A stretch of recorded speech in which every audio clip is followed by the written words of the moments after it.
បងសួរថាហុងដាคลิกលក់តម្លៃប្រហែលដុល្លារសម្រាប់ហុងដាคลิก09នេះបងម៉ូតូអត់ទាន់រៀបចំទេបងមើលកាទៀមើលដៃជើងមើលខ្ចៅខ្យងគឺនៅស៊ីនទាំងអស់សលេងដឹងតែអែមមកបងខ្ញុំហ៊ាននិយាយចឹងហ្មងស្លាកលេខភ្នំពេញទៀតហ៎បងទឹកថ្នាំដៃជើងអីនៅស្អាតទាំងអស់គ្រាន់តែបលាដីទេបងបើសិនជាបងទិញទៅខ្ញុំរៀបចំជូនបងមកស្អាតមកចេញនៃលាងទឹកប៉ូលីចាក់កញ្ចក់ចាប់កម្រាលជើងប្រទេសសម្បាំងអីទៀតហ៎បងហើយឆែកមើលភ្លើងចញោចផ្លេអីជូនបងមកស្អាត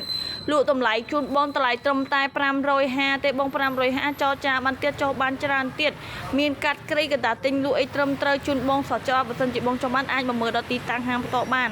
មកភ្នំពេញមកស្តុបគិរីរំផ្លូវ143តមកកែង248ឬមួយឆាតចូលភេកតាម Telegram ឬមួយតាមលេខទូរស័ព្ទខាងក្រោមបងអូនតម្លាក់ទីតាំងជូនបងភ្លាមទឹកថ្នាំដៃជើងអីគឺនៅស្អាតនៅល្អទាំងអស់បងអត់មានបែកបាក់អត់មានអីទេបងមុនគេចាចាំបានអាចមកយកបានតែកូនជីតរៀនក៏បានដែរ